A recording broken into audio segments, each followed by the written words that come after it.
नमस्कार।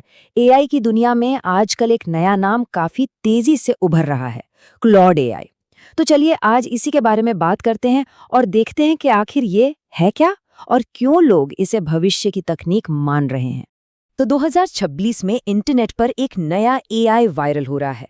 हर तरफ इसी की चर्चा है, पर सवाल ये उठता है कि आखिर ये है क्या और अचानक से सब इसके बारे में इतनी बात क्यों कर रहे हैं। चलिए इसी को जरा समझने की कोशिश करते हैं। तो सबसे पहला सवाल, ये क्लॉड एआई आखिर है क्या?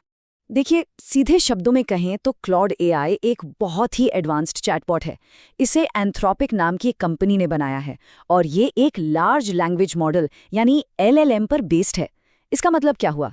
मतलब ये कि ये बिल्कुल इंसानों की तरह टेक्स्ट को समझ सकता है, लिख सकता है और तो और मुश्किल प्रॉब्लम सॉल्व कर सकता है और कोड भी लिख सकता है। अब इसको समझने का सबसे आसान तरीका है इसकी तुलना चैट जीपीटी से करना।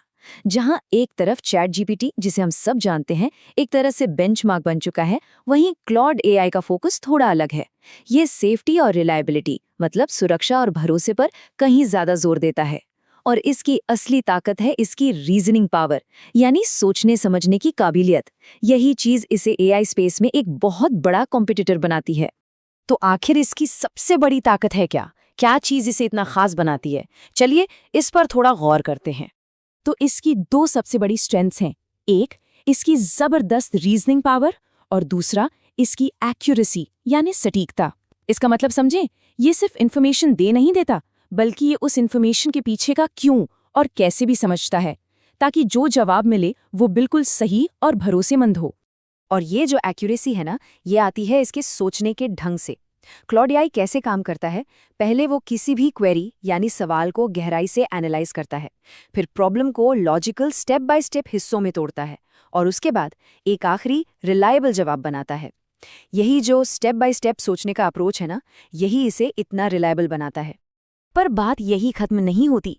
इसकी एक और कमाल की एबिलिटी है, बड़े बड़े डॉक्यूमेंट्स को एक झटके में समझ लेना। जरा सोचिए, एक लॉयर है जिसे 100 पेज का कॉन्ट्रैक्ट एनालाइज करना है और ये काम मिनटों में हो जाए, या फिर एक डेवलपर जो हजारों लाइन के कोड में छिपी एक गलती तुरंत पकड़ ले। बस यही कैपेबिलिटी इसे डेवलपर्स और प्रोफेशनल्स के लिए एक सुपर पावरफुल टूल बना देती है।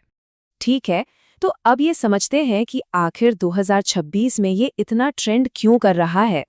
देखिए, इसकी पॉपुलैरिटी का सबसे बड़ा रीजन ये है कि ये सिर्फ एक चैटबॉट नहीं है। बिल्कुल नहीं, ये उससे कहीं आगे है। ये एक ऐसा एआई है जो काम करता है, टास्क परफॉर्म करता है। मतलब ये एआई एजेंट्स की तरह काम कर सकता है। इसका क्या मतलब हुआ? मतलब बस इसे इंस्ट्रक्शन दे दो और ये अपने आप कॉम्प्लेक्स काम कर लेगा, जैसे पूरी मार्केट रिसर्च करना या सभी ईमेल्स को मैनेज करना। प्रोफेशनल कोडिंग में इसका यूज तो बढ़ता ही जा रहा है। डेवलपर्स को कोड लिखने से लेकर उसे आसान बनाने तक हर चीज में हेल्प करता है। इसके अलावा बड़ी बड़ी कंपनियों में जो कॉम्प्लेक्स ऑटोमेशन होता है ना, ये उसे पावर कर रहा है, काम को और फास्ट और एफिशिएंट बना रहा है। और हाँ, डीप एनालिसिस, बड़े बड़े डेटा को एनालाइज करके बिजनेस के लिए अहम जानकारी निकालने में ये माहिर है।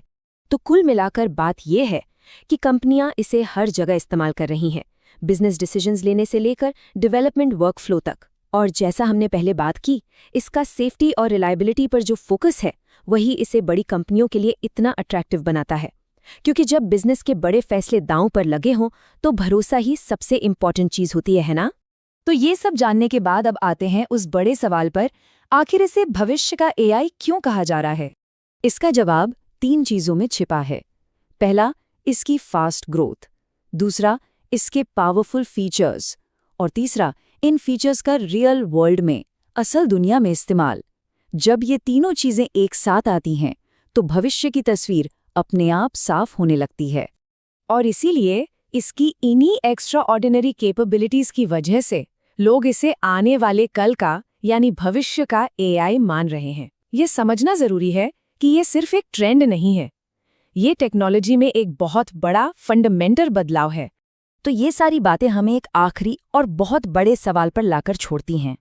जैसे जैसे ये कॉग्निटिव ऑटोमेशन और पावरफुल होता जाएगा, क्या ये हमारे काम करने के तरीके को हमेशा के लिए बदल देगा? इस पर सोचना जरूरी है।